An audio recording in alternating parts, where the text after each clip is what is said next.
latinoamericanos, cursada también en la Universidad de Salamanca, España. Gracias a la obtención de una beca de la Fundación Carolina, es licenciada en Sociología en la Universidad Mayor de San Simón. También hizo un diplomado en Educación Superior por competencias en la OMS. Es docente de pregrado y posgrado en varias universidades y ha trabajado en diversas consultas de investigación.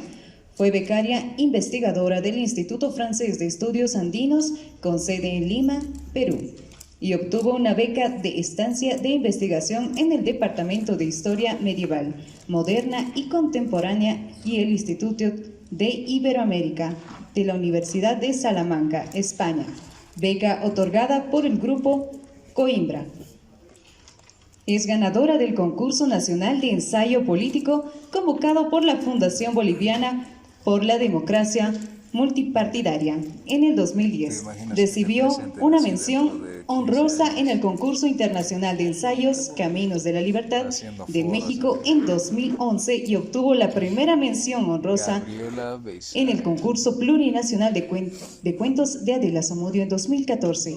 También tiene varias publicaciones, entre ellas su tesis doctoral, que está en edición, artículos en revistas de ciencias sociales y es columnista de Los Tiempos y otros periódicos. Es creadora y fundadora del colectivo No a la Tala de Árboles en Cochabamba, ornitóloga, aficionada, apasionada por la música, la literatura y la filosofía, peatona militante. ¿En qué te estás queriendo? Mucho gusto. Voy a dar paso ahora al moderador, licenciado Javier Jordán. Sí. ¿Vas a ir al campo? ¿Vas a trabajar? Bueno, muchísimas gracias por su presencia. Muy buenas tardes a todos ustedes. Más allá de ese envidiable currículum que hemos visto de la doctora Extremadoiro, entre las cosas más envidiables que se destaca es su militancia por ser peatona. Yo quiero comentarles algunas cositas. Rocío es sin lugar a dudas una de las voces críticas más importantes de nuestro medio.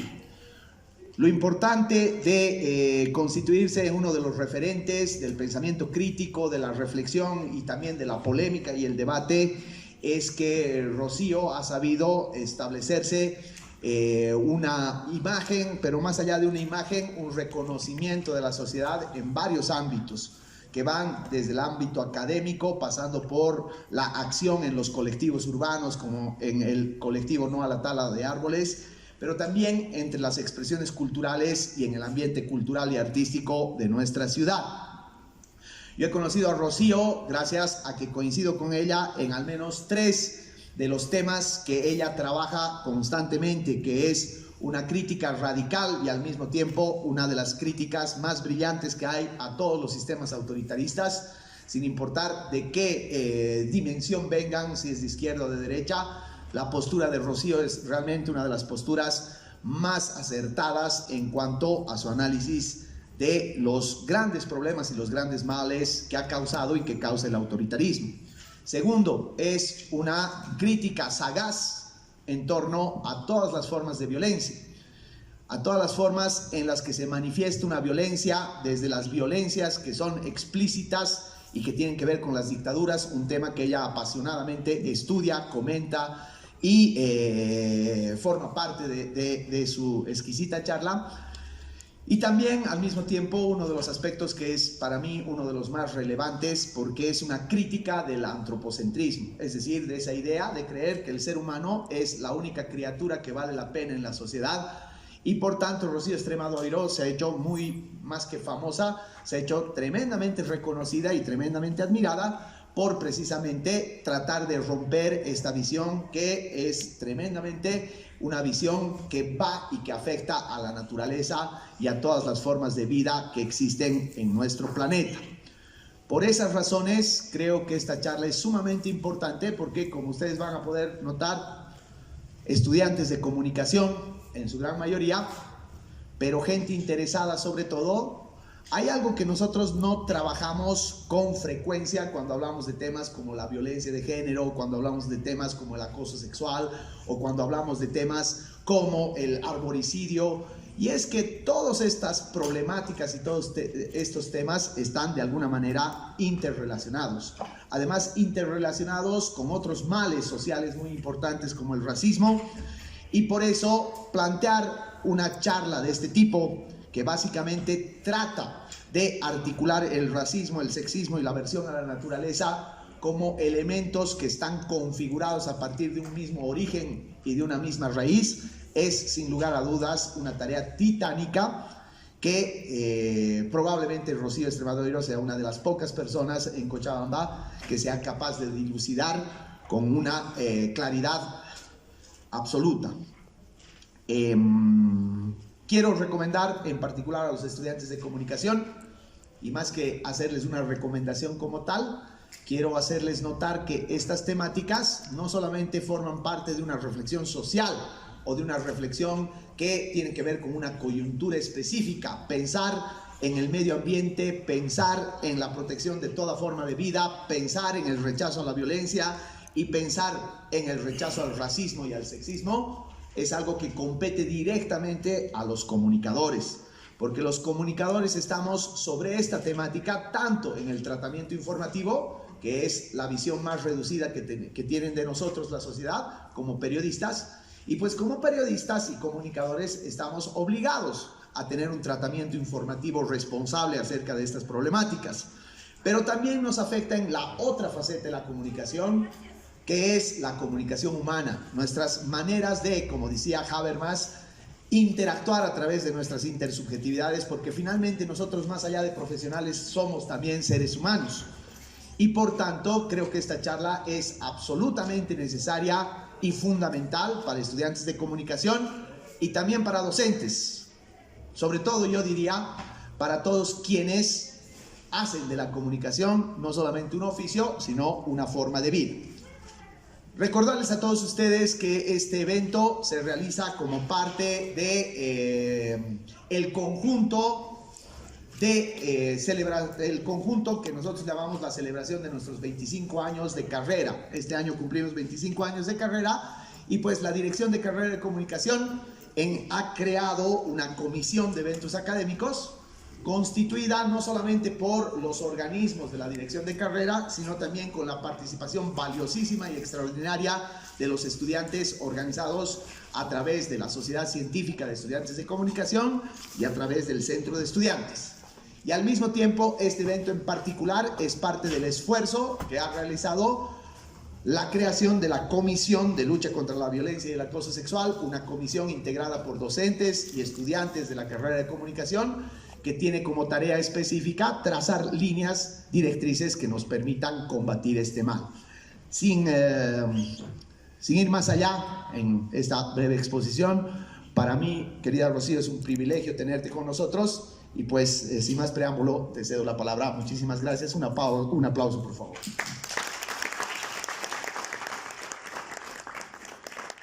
Bueno, muy buenas tardes. Primero, gracias a Javier por tan halagadoras palabras. La verdad, me siento muy halagada, especialmente viniendo de él estas palabras. Y bueno, también felicitar a la Dirección de Carrera de Comunicación, a los estudiantes de comunicación, a estos organismos que ha mencionado Javier, por este intento de institucionalizar la carrera de comunicación, de fomentar este tipo de eventos académicos. Verdaderamente es como un balde de agua fresca para la universidad, ¿no? Lo que está sucediendo en la carrera de comunicación. Yo felicito a Javier, felicito a todos los estudiantes, a los docentes que están detrás de esta institucionalización y de este fomento a la academia, como debería ser en todas las carreras de la universidad.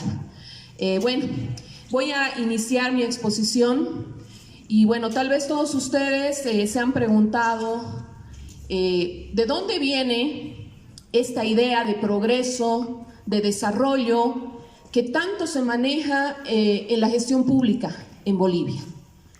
Si ustedes se percatan, tanto las alcaldías como las gobernaciones, como los gobiernos nacionales, cada vez que tienen que justificar un proyecto de inversión pública de dudosa planificación, como es un una característica de la gestión pública en Bolivia, y vamos a tratar de entender por qué sucede eso tan frecuentemente, justamente. Bueno, y cada vez que quieren justificar un proyecto de inversión pública de dudosa planificación, recurren al mismo discurso, que el progreso, que el desarrollo, que tenemos que progresar, que ya por fin va a llegar el desarrollo a Bolivia, por fin va a llegar el desarrollo a Cochabamba. Todo eso escuchamos. Y fíjense que ese discurso trasciende incluso las ideologías políticas o las supuestas ideologías políticas. Ese discurso está presente en lo que llamaríamos espectro de derecha, ¿no? Pero también está presente en las corrientes políticas que dicen ser de izquierda. Y por supuesto no solo está presente en la retórica o en los discursos, sino también está presente, y eso es lo que más preocupa, en la práctica política. Y bueno, eso ha acontecido el siglo XIX, cuando se fundan nuestros estados independientes. Eso ha acontecido el siglo XX, a pesar de que este siglo se va a caracterizar por intentos transformadores de las estructuras del siglo XIX. Y eso acontece también en pleno siglo XXI. Entonces tenemos la situación que a nombre del progreso y del desarrollo se justifican, ¿no?, como les decía hace un momento, proyectos de inversión pública que no necesariamente responden a las necesidades de la sociedad, menos responden a la gobernanza, que no es otra cosa que una buena gestión pública planificada, y tampoco responden a un mínimo equilibrio que deberían tener las comunidades humanas, las urbes o también las comunidades más pequeñas, un mínimo equilibrio con la naturaleza. Y bueno, el resultado es lo que percibimos, por ejemplo, en Cochabamba. Por algo vivimos en una de las ciudades más contaminadas de América Latina, siendo que tenemos muy pocos habitantes en comparación, por ejemplo, con Santiago de Chile, con México DF, etcétera, ¿no? Entonces, ¿cómo llegamos a semejante desastre ambiental? Bolivia al mismo tiempo es uno de los países que más deforesta en el mundo, también en relación al número de habitantes. No somos muchos en Bolivia. Pensemos en gigantes como Brasil o como México. Cualquier vecino tiene más habitantes que nosotros. Pero aún así estamos en el ranking de países que más deforesta. Entonces, yo me parto esta exposición haciendo esta pregunta. ¿De dónde viene eso? Pero además, ¿qué relación tiene eso con otras taras sociales, como el racismo, que es un mal histórico que atraviesa la historia de Bolivia, y su contraparte que está ahí, ¿no?, de la mano, que es el sexismo? El sexismo principalmente en relación a estereotipos que catapultan en supuestos roles a hombres y a mujeres, y donde las mujeres también formamos parte de uno de los grupos subalternizados en esta estructura. Por supuesto, ni Bolivia ni América Latina son excepciones en esto, ¿no? O sea, es como parte de la historia del Homo sapiens, si quieren. Pero yo me voy a centrar en nuestra realidad regional, es decir, la formación social de América Latina, y en nuestra realidad nacional, es decir, lo que sucede en Bolivia específicamente, ¿no? ¿Qué es lo que sucede en Bolivia, en América Latina, para que en pleno siglo XXI continúen estas taras sociales como el racismo, el sexismo, que por supuesto deriva en machismo, misoginia, etcétera, y la aversión a la naturaleza? ¿Se han preguntado ustedes por qué siempre cuando hay un proyecto de inversión pública la naturaleza se constituye como un obstáculo? Cuando hay un proyecto de inversión pública, lo primero en ser eliminado deben ser las áreas verdes, los árboles, todo a nombre del cemento. Bueno, eso sí, efectivamente es una demostración de aversión a la naturaleza que tiene un origen histórico. Justamente en el origen histórico de estas taras sociales voy a indagar y voy a ver también su relación. Entonces, vamos a partir del periodo colonial. Pero no es que yo quiera seguir el cliché discursivo, porque a veces hay un cliché discursivo, ¿no? De 500 años nos han oprimido, nos han explotado, nos han matado. No es un cliché el periodo colonial. Mucho de nuestra formación social viene de ahí.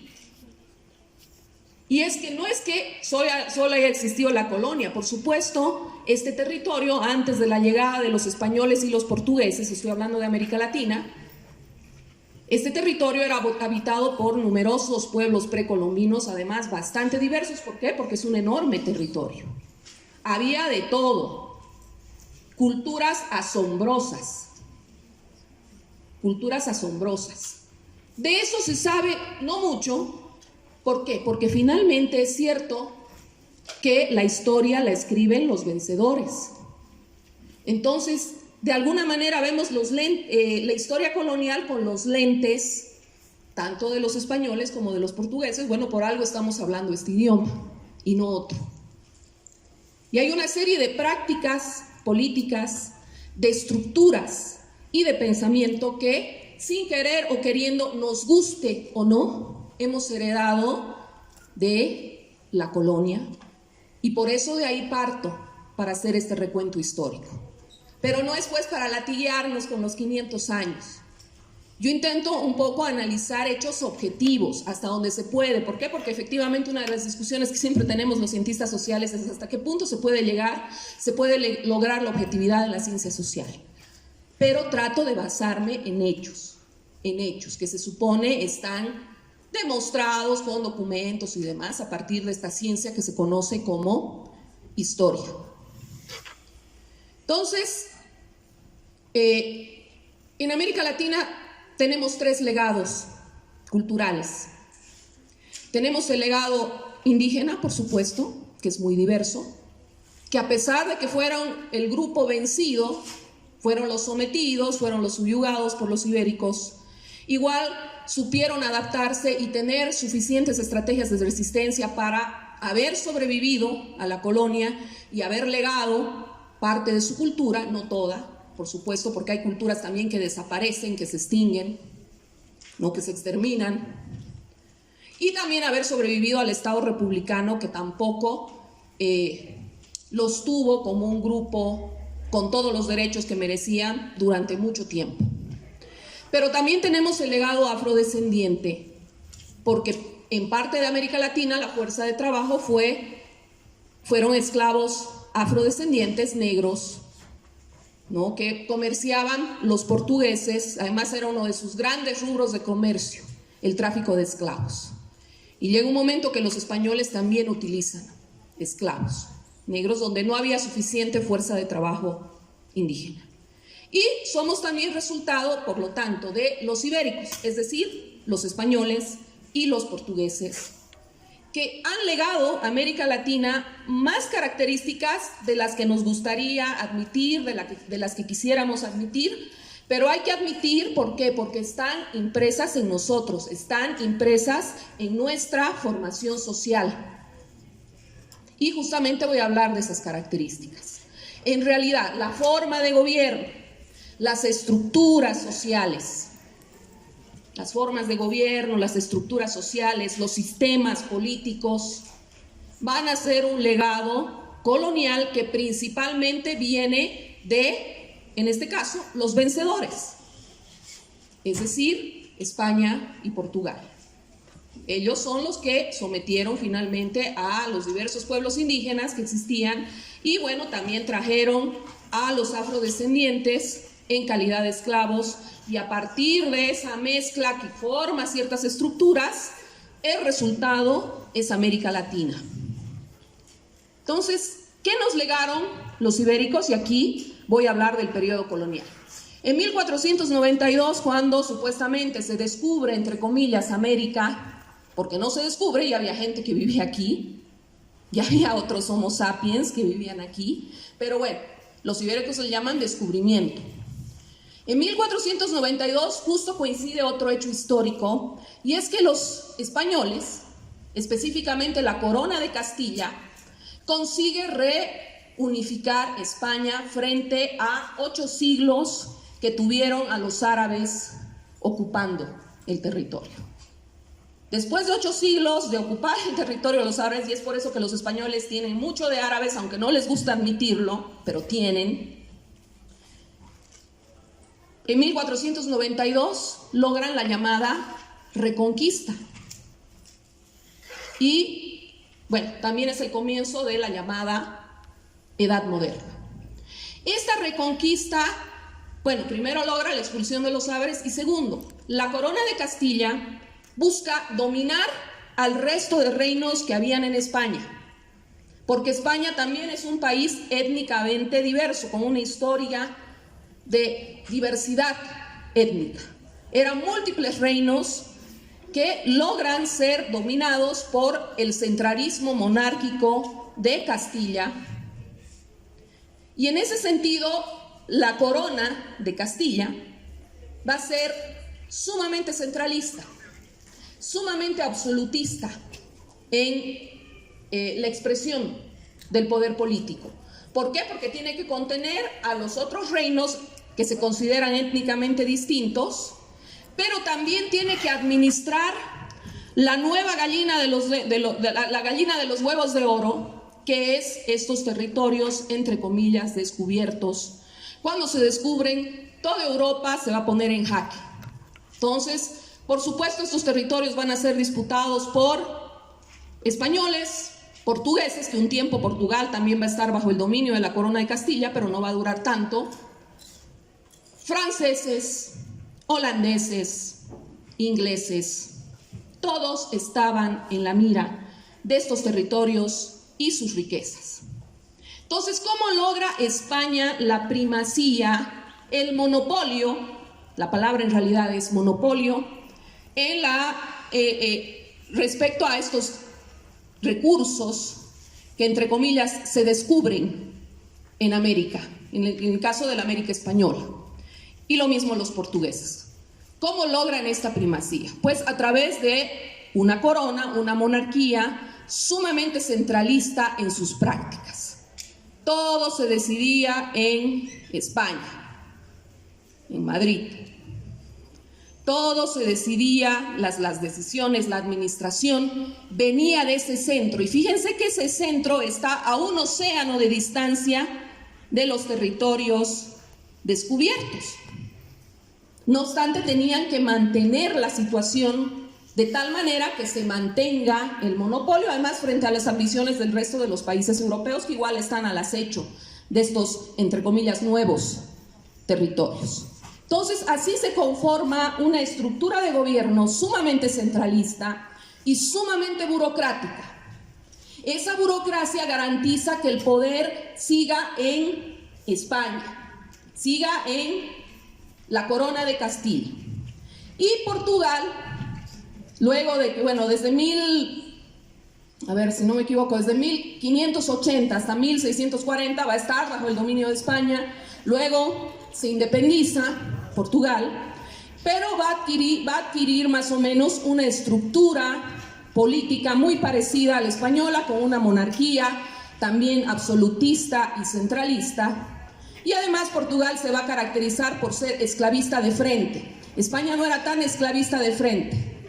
Como dice Marcos Kaplan, que es un autor muy interesante de estudios latinoamericanos, en España mantenían una esclavitud disimulada, principalmente de la fuerza de trabajo indígena. En cambio, Portugal era un esclavista de frente. Además, parte de sus negocios era la venta de esclavos, comercializar con los esclavos. Entonces, de ahí viene el centralismo histórico de nuestras estructuras. Esa tendencia del poder político a querer concentrar el poder. Si tienes poder, queremos concentrar. No queremos distribuir las decisiones, no queremos descentralizar las decisiones. Y esa es una característica de prácticamente la mayoría de los sistemas políticos de América Latina, incluso los federales. El acaparar el poder, el concentrarlo, el centrarse. Lo que origina, por supuesto, burocracias enormes. Enormes. ¿Para qué? Para garantizar la concentración del poder. Y al mismo tiempo, todo sistema centralista es excluyente. Es excluyente, ¿por qué? Porque si concentras el poder, por supuesto, pues que va a haber algún grado de exclusión y, por supuesto, una mentalidad autoritaria. La característica de la América Latina colonial es que va a haber la primacía de modos de producción feudales y esclavistas.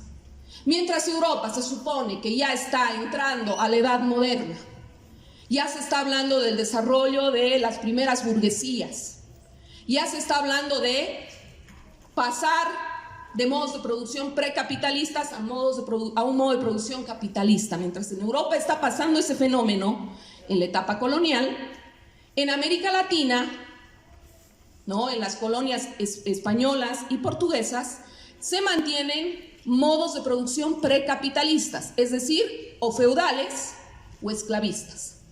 En realidad la primacía es más del esclavismo, porque efectivamente las colonias españolas, si bien en parte de su historia algún momento dan algo a cambio de su trabajo, la fuerza de trabajo indígena, que se va a constituir como fuerza de trabajo de los españoles, en realidad por las jornadas laborales, por el tipo de trabajo, por la coerción que exige, va a ser una especie de esclavitud disimulada, como dice Marcos Kaplana, y yo estoy de acuerdo con esa acepción. Y los portugueses, por supuesto, esclavistas de frente. Eso hace que además, aparte de que priman modos precapitalistas cuando se supone que Europa ya está caminando hacia el capitalismo, esto hace además que la división social del trabajo sea etnificada. Hay una etnificación de la división social del trabajo, donde ser indígena o ser afrodescendiente es sinónimo de ser fuerza de trabajo, ya sea como esclavo de frente, como hacen los portugueses. Los españoles también van a emplear esclavos negros en Centroamérica y el Caribe, por ejemplo, o ya sea disimulada, ¿no?, con la mita, con otras formas de trabajo que van a tener, bueno, sometiendo a la fuerza de trabajo indígena. Entonces, ¿qué significa la etnificación de la división social del trabajo? Significa de que tu origen étnico va a determinar cuál va a ser tu rol en la división social del trabajo. Si eres indígena, si eres de origen indígena, o si eres origen afrodescendiente, muy probablemente tu destino sea ser fuerza de trabajo, y el destino de tus hijos, de tus nietos, y así se va reproduciendo la etnificación de la división social del trabajo. Entonces, además, bajo formas precapitalistas que incluso van a seguir durando en pleno siglo XIX, cuando ya se supone se está en la ola de la segunda revolución industrial en el resto del mundo. Pero además, como va a ser tanta la avidez por todas las materias primas que se van a encontrar en estos territorios, principalmente minerales, plata, la plata de Potosí, por ejemplo, o el oro, van a encontrarlo en la zona del Perú, en la zona de México, los diamantes en el Brasil, o productos como el azúcar, en el caso del Brasil. Harto van a producir azúcar los portugueses, bajo el hombro, por supuesto, de los esclavos negros. O el café, también en Brasil, también en Centroamérica y el Caribe. También en Centroamérica y el Caribe van a haber algunos experimentos azucareros. Esa avidez por materias primas valiosas, por recursos extractivos valiosos que va a caracterizar a la colonia, va a hacer que América Latina colonial y después, ya como estados independientes, nos constituyamos como exportadores de materias primas. Esa va a ser nuestra función, porque también existe una división mundial del trabajo donde hay asimetrías entre países. Yo creo que siguen vigentes las llamadas teorías de la dependencia en ese sentido, porque América Latina se constituye a partir de ahí como exportador de materias primas. Prácticamente vienen, sacan, especialmente minerales, era la avidez, ¿no?, de los europeos, porque la plata como que los enloquece, la cantidad de plata que extraen de Potosí. Y la idea es sacar lo más posible. Y bueno, aunque el trabajo está ahí, el recurso está ahí, el excedente se va al centro político, que en este caso es España o es Portugal. Entonces, a partir de ese momento, cuando nos constituimos como exportadores de materias primas, nos volvemos sumamente dependientes hacia los mercados internacionales. Y eso, ahorita lo vamos a ver, vamos a heredar también como países independientes. Entonces, mientras están avanzando hacia el capitalismo los europeos, ya se habla de burguesías, ya se habla de tecnología, ya se habla de inversión, acá seguimos con modos de producción precapitalistas, seguimos anclados en la exportación de materias primas, y otra característica es que para que los negocios sean mejores para los europeos, efectivamente también vamos a importar productos acabados de Europa. Justamente las élites coloniales que se van a constituir en el territorio van a tener esa demanda. Traer productos acabados de Europa, qué sé yo, los chocolates suizos, las alfombras de Francia, etc. Entonces, a eso se llama desarrollo desigual. Y por eso tanto se habla de América Latina como en vías de desarrollo, como camino al desarrollo, como entre comillas, ¿no?, subdesarrollados. Pero además esa característica, ¿no?, el centralismo, la concentración del poder, la burocracia, la persistencia de modos de producción precapitalistas, la etnificación de la división social del trabajo, el meternos en el círculo vicioso de ser permanentes exportadores de materias primas e importadores de productos acabados, principalmente de consumo suntuario. Todo eso va a hacer que ya la élite colonial sea sumamente cortoplacista, sea sumamente parásita, acostumbrada a extraer la plata, por decir, bajo el yugo de la fuerza, bueno, bajo el trabajo de la fuerza de trabajo indígena o la fuerza de trabajo negra o el azúcar o cualquier otra cosa, y con esas ganancias no tanto pensar en invertir, sino más bien en consumir. Va a ser una élite sumamente adicta al consumo suntuario. Porque cuando hay un producto así, materia prima, que te enriquece, la beta por decir, es muy probable que entres a ese círculo vicioso de llamado enriquecimiento fácil. Vos no trabajas, trabajan esclavos, trabaja la fuerza de trabajo indígena.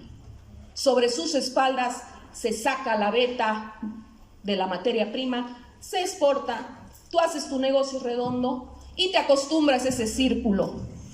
Y eso hace que efectivamente se constituya unas élites parásitas, cortoplacistas, adictas al consumo suntuario.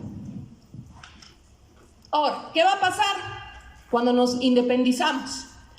Se supone que todos los países latinoamericanos nos independizamos las primeras décadas del siglo XIX.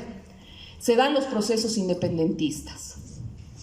Justamente, bueno, los ideales de algunos de los libertadores, de algunos héroes que tenemos, era que se abolan las estructuras del Estado colonial que acabo de describir. Pero no va a suceder eso. Van a surgir los procesos independentistas. Obviamente, como suele suceder en este tipo de procesos, los primeros en ser traicionados son los principales héroes, a pesar de sus estatuas, a pesar de que nuestros países incluso se llaman como ellos. Y los que van a primar va a ser una élite que justamente estaba acostumbrada a las estructuras coloniales, por lo tanto, lo primero que va a hacer es acaparar la tierra. Me estaba olvidando decir que otra parte de las estructuras coloniales era también el monopolio de la tierra, el acaparamiento de la tierra a través de, del latifundio. Pues lo primero que van a hacer las élites ya independizadas de España y de Portugal es acaparar la tierra. A este fenómeno los autores le llaman régimen de la tierra, que es cuando pocas familias acaparan grandes extensiones de tierra con el fin, de explotarlas y obtener la mayor ganancia posible. Pero además van a pervivir los modos de producción feudales o esclavistas. En Brasil tiene que pasar todo el siglo XIX para que se abola recién la esclavitud. fueron 100 años de Estado Nacional, esclavistas tan o más terribles que en los tiempos coloniales. Y acá, en países como Bolivia, igual va a continuar el modo de producción feudal, se va a llamar aquí localmente pongueaje, eso. Y por lo tanto continúa la etnificación de la división social del trabajo. Es decir, si eres indígena o si eres afrodescendiente, es muy probable que tu destino sea ser trabajador, pongo, trabajador en general, fuerza de trabajo. Por eso en América Latina tiene tanta importancia simbólica, porque eso es parte del pensamiento político, el apellido. Hijito de quién eres, nietito de quién eres, quién es tu tío, de dónde viene tu árbol genealógico. Y eso está relacionado con la etnificación de la división social del trabajo. Entonces continúan esos modos de producción. Y efectivamente continúan en calidad de fuerza de trabajo las personas de origen étnico indígena o afrodescendiente. Pero además va a pasar un fenómeno en América Latina, que vamos a heredar un poco las formas políticas que se vieron en la colonia, vamos a heredar el centralismo histórico, y eso va a hacer que constituya un fenómeno que se llama dualidad estructural, que es la desigualdad entre los centros de poder, es decir, las grandes urbes, que generalmente coinciden con las capitales, con los centros de poder, versus el resto del territorio del país. Entonces, en la gran urbe, los centros políticos, se concentra todo. Se concentra la inversión pública, se concentran las oportunidades, se concentran los derechos, todo se concentra. Ahí están los buenos colegios, las buenas escuelas, ahí es la posibilidad de que accedas a un hospital, versus el resto del territorio del país latinoamericano, que va a ser históricamente abandonado por el Estado. A ese fenómeno se le conoce como dualidad estructural, y por eso tenemos gigantes en América Latina. Piensen en Buenos Aires, piensen en México DF, piensen en Sao Paulo, Río de Janeiro, que en algún momento se disputaron ser el centro de poder. Piensen en Santiago de Chile, en Lima. Lima es una de las expresiones más cabales del resultado del centralismo histórico, porque todo se concentró en la costa peruana, en detrimento, por ejemplo, de la sierra peruana, que es una de las zonas más pobres que hay en el Perú, y que además por eso fue una especie de semillero de grupos extremistas terribles también, como Sendero Luminoso. Entonces, centralismo nuevamente, desigualdad estructural nuevamente, y obviamente una burocracia enorme que garantiza el centralismo y que hace además nuestros sistemas políticos como los conocemos, lentos, engorrosos, que tenemos que hacer fila para todo. Bueno, pues de ahí viene todo esto. Y además, de paso, heredamos el círculo vicioso de la exportación de materias primas. Aquí en Bolivia continuamos con la plata, hay una oligarquía que se conforma en torno a eso. Después vamos a continuar con el estaño, hay otra oligarquía que se constituye en torno a eso, y más allácito, bajo cacicazgos locales, está, por ejemplo, la explotación de la goma, que igual es el mismo círculo de materias primas. Y hoy mismo seguimos un poco anclados en eso desde el momento de que nos constituimos como exportadores de hidrocarburos, seguimos en el mismo círculo de las materias primas. Y eso, bueno, lo heredamos de la colonia. ¿Y eso qué se llama? Eso es extractivismo. El extractivismo es sacar lo más posible de un recurso que te va a enriquecer fácilmente sin pensar en las consecuencias. Y una de las consecuencias va a ser justamente las consecuencias ambientales. Van a ser justamente las consecuencias ambientales. Porque el extractivismo ese precio tiene. Es extraer a cualquier precio. Ah, no, hay que sacar madera y pueden depredar todo el bosque. Lo importante aquí es la ganancia. Nadie piensa a largo plazo. El extractivismo efectivamente es cortoplacista. Eso también heredamos. Y eso hace que efectivamente, por lo menos, durante todo el siglo XIX y la primera mitad del siglo XX, y esta vez estoy hablando del caso de Bolivia, nuestro gobierno en realidad sea una oligarquía, no una democracia. Hablaban de democracia en forma, todas las constituciones latinoamericanas nacen diciendo sí, viva la democracia, vivan los ciudadanos libres. ¿Por qué? Porque vienen de las ideas de la Revolución Francesa. Pero eso es la forma, eso es la letra. La práctica es una oligarquía bajo democracias censitarias que efectivamente están relacionadas a la explotación de recursos naturales extractivos. Por eso es plutocracia también, una buena definición. Oligarquía. Y sonzas. ¿Por qué sonzas? Así, ese es un término de Zabaleta. Oligarquías sonzas.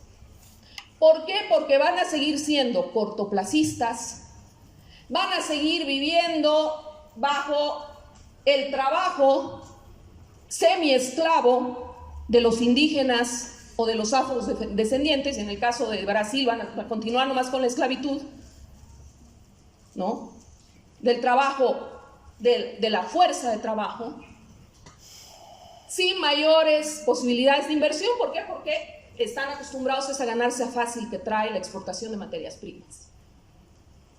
Entonces no va a haber visión a futuro, no va a haber ni siquiera un sentido capitalista inversor cuando se supone el resto del mundo ya ha entrado a ese tren. Y bueno, además oligarquías adictas al consumo suntuario. Esas son las estructuras que vamos a heredar y van a perdurar todo el siglo XIX, la mitad del siglo XX, y van a intentar ser cambiadas a profundidad a partir de la Revolución del 52. Pero a pesar de estos intentos transformadores que van a caracterizar al siglo XX en América Latina, no solo es Bolivia, igual va a haber estructuras, prácticas y pensamiento que van a continuar en ese tren en América Latina, y específicamente en el caso de Bolivia. Entonces, ¿a qué nos lleva? Tenemos efectivamente una cultura política. Bueno, antes voy a un poco aclarar qué es cultura política. Cultura política es un término de las ciencias políticas que se refiere a los comportamientos colectivos, que se refiere a las actitudes colectivas. Entonces, heredamos culturas políticas autoritarias, conservadoras y con pobre noción de bien común. Nadie está pensando en construir un país, por decir. Todos están pensando en obtener la ganancia lo más rápido posible a costa de la fuerza de trabajo del otro y sin ningún tipo de visión a largo plazo, ni siquiera pues capitalista. Heredamos la mentalidad precapitalista, feudal o esclavista. Entonces, ahí nos lleva al pensamiento político. ¿Cómo todas estas estructuras que acabo de describir se convierten en pensamiento político? Pues ahí está el reforzamiento, no es invención, porque otros y otras, entre comillas, siempre han existido en la historia de la humanidad. Hay un autor que se llama Wallerstein que dice, bueno, si no hubiera habido negros, se inventaban negros blancos, entre comillas. Por si acaso mi acepción no es racista, ¿no? Por eso pongo entre comillas. Lo importante es disponer de fuerza de trabajo. ¿Cómo te aseguras que el otro sea tu esclavo o la otra? Sin remordimiento, donde lo puedas latiguear, donde pueda morirse de tanto trabajar, donde dispongas de su vida como si fuera tu propiedad, lo compras, lo vendes, etc. Pues, ¿cómo te aseguras de hacerle eso al prójimo? Pues, diciendo que es otro, que no es como tú, es otro, es inferior. La otredad aquí es sinónimo de inferioridad. Entonces, no, pues explótenlos nomás a los afrodescendientes, a los negros. No, es que innatamente han nacido para trabajar, porque son inferiores. No sabemos si piensan, no sabemos si son seres humanos. Eso se decía. Y se decía también ya en los estados independientes. Lo mismo con los indígenas. No sabemos si el cerebro, porque había ese tipo, ahorita vamos a entrar a esa parte, si el cerebro de los indígenas es igual al cerebro de, entre comillas, los blancos. No, es que aquí dice que son más sumisos por naturaleza, Entonces, no, tranquilo, puedes ponguearlo nomás. Puedes ponguearlo porque no sabemos, ¿no? Dudamos que sean humanos. Hay una famosa controversia colonial que se llama la controversia de Valladolid, que eran discutiendo los ibéricos si tenían alma o no los indígenas. Y ganaron los que dijeron que no tenían alma en términos de práctica política. Esa es la invención del otro. Lo mismo pasa con la división sexual del trabajo. Las mujeres, como dice August Bebel, que es un socialdemócrata alemán, fuimos el primer grupo subalternizado. Desde el momento que se asumió que supuestamente por cuestiones innatas biológicas, las mujeres debemos asumir el mundo de lo privado, el mundo del hogar. A lo máximo que podemos aspirar en lo público es a la belleza, por decir, a que nos admiren, entre comillas, por lindas. Todo lo demás, nuestro reinado tiene que ser en el hogar, en la maternidad y sometidas al varón, porque el varón va a ser el que va a gobernar, el que va a tomar las decisiones, el que va a controlar el poder político. Para ese tipo de división de roles hay un pensamiento político inmerso.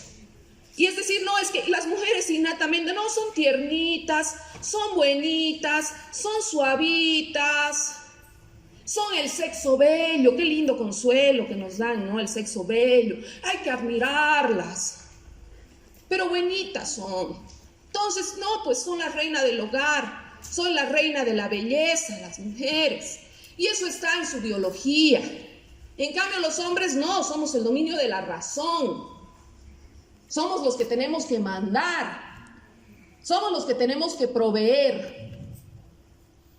Pues fíjense, chicas y chicos, que ese orden social recién va a ser modificado en Bolivia, bueno, y en América Latina en el siglo XX.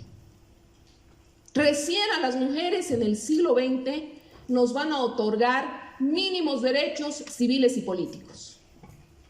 No podíamos ni votar, menos ser elegidas. Y eso incluye a las mujeres de la fuerza de trabajo doblemente explotadas como indígenas o negras y además mujeres, pero también incluye a las mujeres de las élites, que tampoco tenían derechos civiles y políticos, o sea, no eran consideradas ciudadanas. Tiene que venir la revolución del 52 y las reformas que trae adelante para recién nos consideren a las mujeres ciudadanas. Y obviamente, antes de eso, incluso ahora, bueno, ahora ya por suerte hay cosas que han cambiado, porque si no, yo no estaría aquí como mujer, porque uno de los roles que no eran asignados a las mujeres era justamente el conocimiento. Todo lo que venía de fuera no era para las mujeres, conocimiento, viajes, aventuras, por ejemplo, y ahí está el conocimiento. No, ese era un rol masculino. Si no hubiera habido alguna transformación que también ha tenido que ver gracias a la propia incidencia de los movimientos de mujeres, yo no estaría aquí. Y probablemente sus compañeras tampoco estarían aquí. Esa es la otra. Esa es otra noción de otredad. Por eso digo sexismo. Racismo está ligado al sexismo. Y después vamos a ver, porque vamos a poner justamente las corrientes de pensamiento que van a intentar dar a esto un cariz científico. Entonces, el siglo XIX, principalmente a fines del siglo XIX e inicios del siglo XX, van a surgir varias corrientes de pensamiento que van a intentar darle un cariz científico a este tipo de orden social. Van a surgir varios pensadores anclados en el darwinismo social, que es una interpretación antojadiza de la ley de evolución de Darwin. Y van a decir, así como evolucionan las especies, que es lo que un poco Darwin quiso decir, aunque en realidad él hablaba de adaptación, no tanto de evolución, pero así como evolucionan las especies, van a decir los darwinistas sociales, también evolucionan las sociedades. Y por lo tanto hay sociedades más evolucionadas que otras. Casualmente, adivinen quiénes van a ser los evolucionados frente al resto. A ver, ¿qué creen? Hablamos de raza, claro. la raza, que es una categoría que hoy sabemos había sido un invento humano que no existe. Justo los evolucionados son los que escriben estas teorías, es decir, entre comillas, los blancos.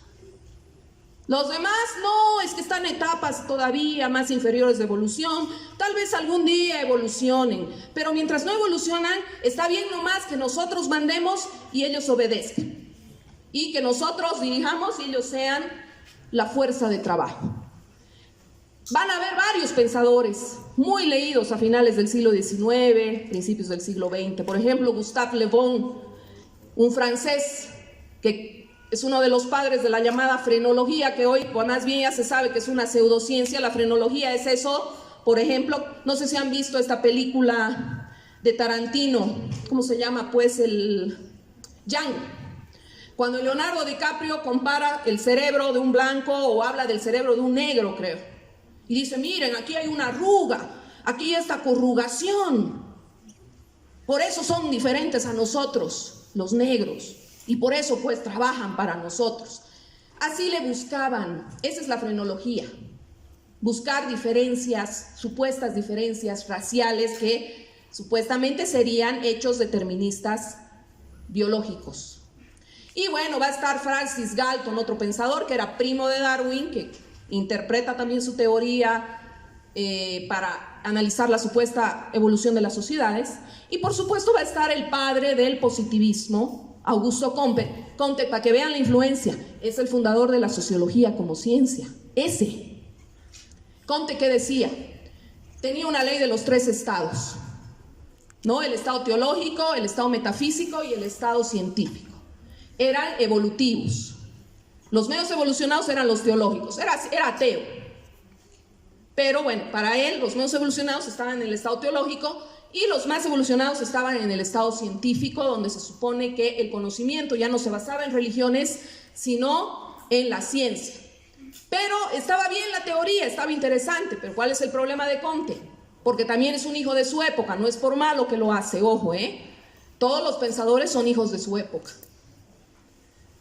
Lo relaciona con razas. Entonces dice, no, casualmente en la etapa científica está la raza blanca. Casualmente en la etapa metafísica menos evolucionada está lo que llama razas amarillas, los asiáticos. Y casualmente los que estamos menos evolucionados son los indígenas, son los afrodescendientes, los africanos. Casualmente. Ese es el pensamiento de la época. Entonces, a esas estructuras se suma este pensamiento. A modos de producción feudales, esclavistas, a la etnificación de la división social del trabajo, a la dualidad estructural entre la gran urbe y el resto de los territorios de determinado país, a la desigualdad estructural, se le da un cariz pseudocientífico para justificar semejante orden social y se refuerza esta invención de la otredad. No, pues es que es indígena, es indio, tiene que trabajar nomás, no sirve más que para eso. No, es que es afrodescendiente, es negro, sí, pues son tan fuertes, miren esos, es que sirven para trabajar nomás, son alegres, bailan bien, así varios estereotipos, ¿no? Pero no, sirven para trabajar. No, es que eso es mujer, no, vos conformate con ser mamá, con ser reina de belleza, porque innatamente, entre comillas, te corresponde lo privado. Y bueno, ese es el pensamiento político del siglo XIX que se complementa con estructuras que heredamos ya desde la colonia.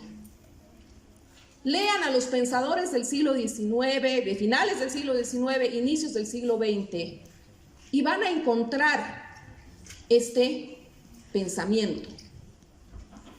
Y a partir de esas dicotomías que se forman, yo y el otro, yo dirigiendo el otro que es la fuerza de trabajo, yo dirigiendo la otra que tiene que conformarse con el papel privado de ser mujer. Y bueno, eso se traduce en una dicotomía que va a marcar la estructura social en América Latina y que va a marcar el pensamiento político en América Latina, que es la dicotomía de civilización versus barbarie. Entonces, Va a haber varios autores, ahorita voy a entrar a esa parte. Incluso en la literatura está este pensamiento, que es justamente lo que voy a comentar ahorita. Civilización, ¿qué va a hacer en esta mentalidad? Primero, urbe, ciudad. Mientras más grandes edificios, más gris sea la ciudad, más es civilización. Además, lo blanco está ligado a eso, porque justamente el referente civilizatorio del siglo XIX y inicios del siglo XX va a ser Europa. El referente civilizatorio para las élites del siglo XIX en América Latina, efectivamente, van a ser dos: Gran Bretaña y Francia. El modelo urbano, por ejemplo, sale bastante de Francia, ¿no? Hay una imitación de París como la gran urbe. Y se habla mucho de lo mercantil, y como gran ejemplo es Gran Bretaña. Además, civilización va a ser sinónimo de varón, de hombre. ¿Por qué? Porque se supone que en estos estereotipos el varón, el hombre, es el que tiene la atribución de la razón. La mujer, en cambio, está asumida más como emoción. No, es que son muy tiernitas, muy emocionales, tienen muchos sentimientos las mujeres. Pero no, el prototipo de razón, ¿quién va a ser? El varón. Y además va a haber un culto muy fuerte a la tecnología en este tiempo. ¿Por qué? Porque ya estamos en la segunda ola de la revolución industrial a finales del siglo XIX. Entonces, todos los nuevos descubrimientos, cuando llega el ferrocarril, cuando llega el telégrafo, después va a llegar la electricidad, eso va a generar en la gente una obnubilación por la tecnología. La tecnología como sinónimo del dominio del ser humano sobre la naturaleza. Nos da un mensaje erróneo de decir, pucha, qué escapo el ser humano, controla la naturaleza, la domina, la pone a su servicio. Eso dice exactamente el positivismo. El positivismo dice, cuando colocas a la naturaleza bajo tu dominio, ahí demuestras lo evolucionado que eres como ser humano. Eso es la ciencia para el positivismo, colocar la naturaleza bajo tu dominio. Entonces, esa obnubilación por la tecnología va también a asumir el progreso como una especie de sometimiento y vencimiento de la naturaleza.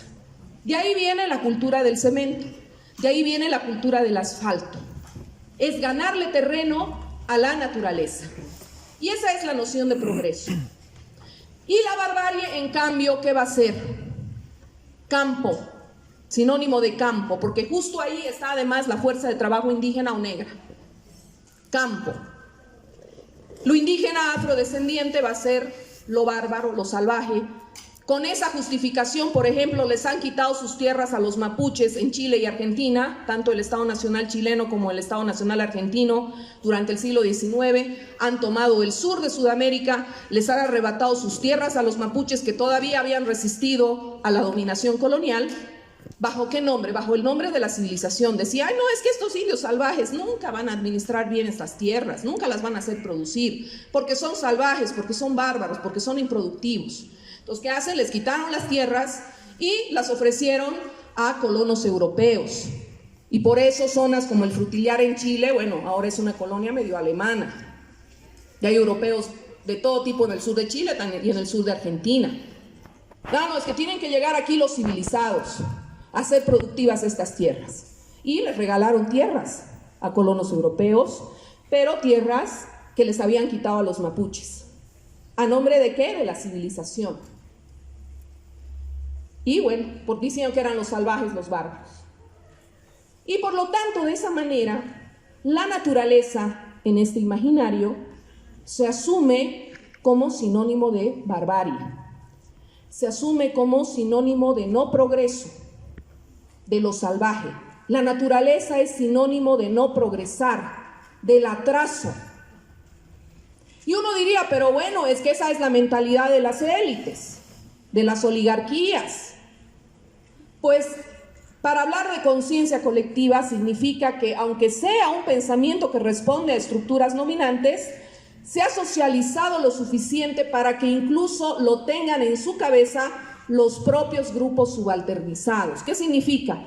Que una mayoría de la población tiene ese pensamiento insertado, así sean la fuerza de trabajo, así sean ellos indígenas o afrodescendientes, o mujeres. Lo tenemos insertado porque eso es justamente el pensamiento dominante. Cuando amplios sectores de la población lo comparten, así no les favorezca. Y es por eso que, no sé si ustedes han escuchado que muchas veces en el área rural, la gente dice, no, yo quiero que mis hijos vayan a la ciudad, porque yo quiero que mis hijos progresen. Aquí no pasa nada, aquí nunca van a progresar. Por eso se dan altas migraciones a las urbes, especialmente en países donde la dualidad estructural es muy marcada, caso Perú. Hay harta migración a Lima de la gente de la sierra, porque dicen, no, pues aquí no, aquí es atraso, aquí es estancarse en el campo. Quiero progresar, me voy a la urbe. Van a la urbe y les va igual o peor, porque en la urbe también se reproduce la desigualdad estructural. Pero está esa mentalidad.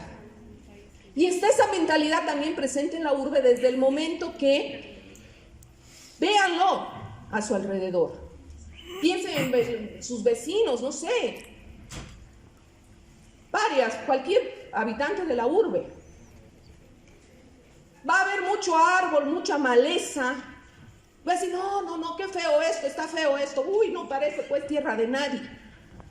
Mucho árbol hay, mucho champerío, champa, ay, no, esto no es progreso. En cambio, borran todo, sacan los árboles, por decir, y dicen, uy, por fin llegó el progreso, por fin llegó el desarrollo, así todo pelado, puro edificios grises, asfalto, cemento, todo pelado. Uy, qué lindo, qué limpiecito que está. Ahora sí hay progreso. Pues de ahí viene de todo esto. La naturaleza finalmente se asume como salvaje, como barbarie, como sinónimo de pobreza, como sinónimo de atraso. Y eso se expresa en la planificación urbana. Es tan fuerte este imaginario, no estoy hablando todavía de finales del siglo XIX e inicios del siglo XX, que incluso se va a expresar en la literatura. Es impresionante. Cuando un imaginario está en la cultura política, cuando un imaginario está en la conciencia colectiva, se expresa en la literatura. Y miren, aquí les estoy dando grandes nombres de autores. Por ejemplo, hay un canto a la fraternidad de la industria. Bueno, este no es muy famoso el autor, pero es un poema.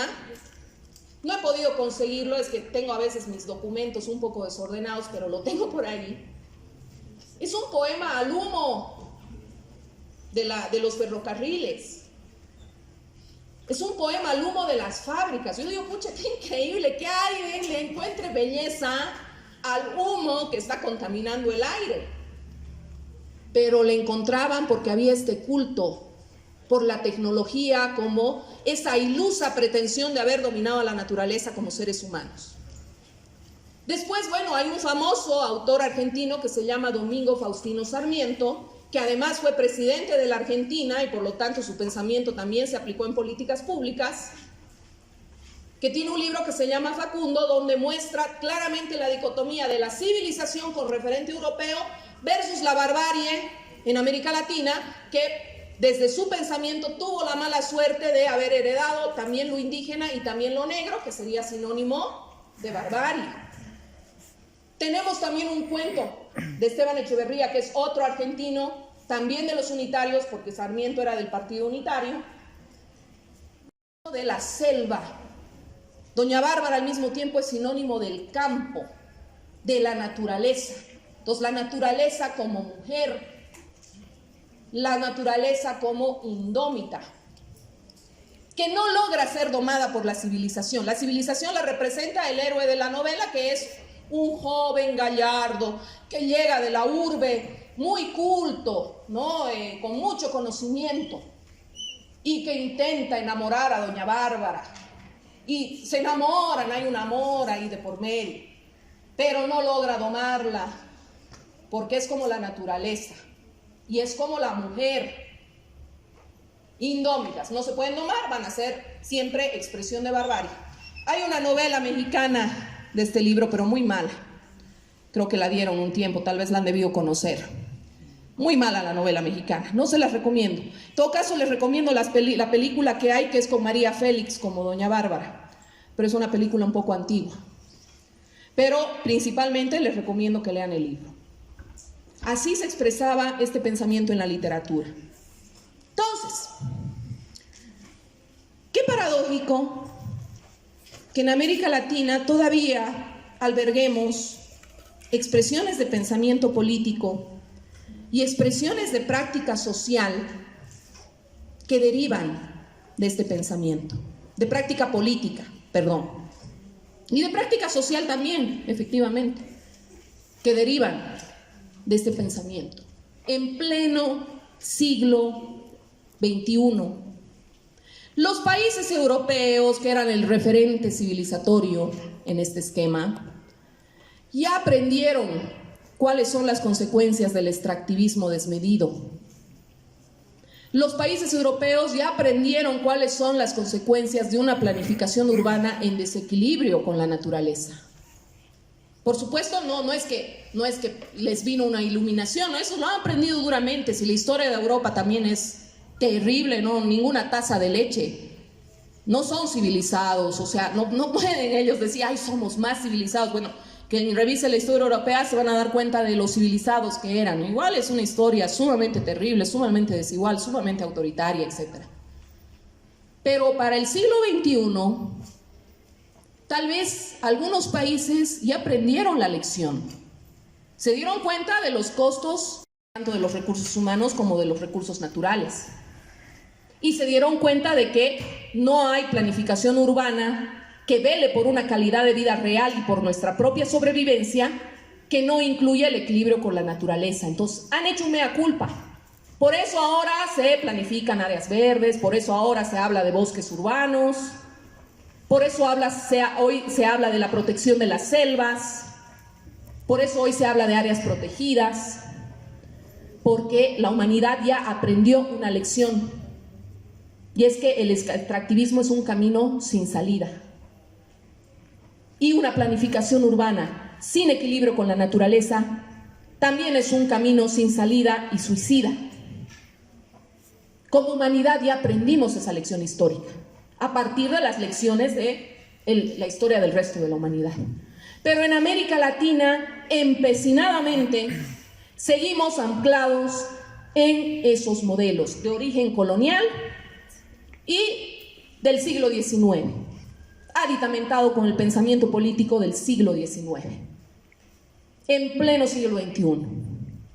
Entonces, cada vez que escuchen a algún político, alguna autoridad, algún funcionario hablar vacíamente, de manera vacía, de manera hueca, de progreso, cuestionen. Digan, a ver, señor, ¿sabe usted de dónde viene su idea de progreso? ¿Sabe usted, señor, de dónde viene su paradigma de progreso? ¿Sabe que está relacionado con las estructuras racistas y sexistas que inventaron a la otredad para someter al otro y a la otra? ¿Sabe que es caduco su pensamiento porque se supone que a estas alturas la humanidad ya aprendió una lección?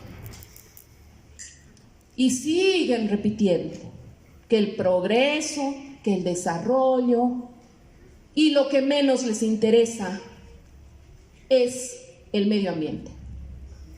Lo que menos les interesa es tomar el tema del equilibrio ambiental mínimo que debe haber en cualquier comunidad humana para tomarlo en serio en las políticas públicas. Generalmente, no, por supuesto, siempre hay excepciones. Pero si uno revisa la historia política de Bolivia, se va a dar cuenta que el tema ambiental es siempre la quinta rueda del cargo de la gestión pública. Lo cumplen por formalidad, hacen fichas ambientales, licencias ambientales por formalidad, y siempre el que paga es el área verde, los que pagan son los árboles, cada vez que va a haber un proyecto de inversión pública. Por eso la prioridad es hacer distribuidores vehiculares, hacer más carreteras, hacer más edificios, y uno dice, ay, cómo está progresando nuestra ciudad, mientras tiene las condiciones que pueden salir a ver cualquier día al río Rocha, en qué condiciones está. Así nos importa el medio ambiente. O las lagunas, las pocas que quedan en Cochabamba, o lo que sucede con el Parque Tunari.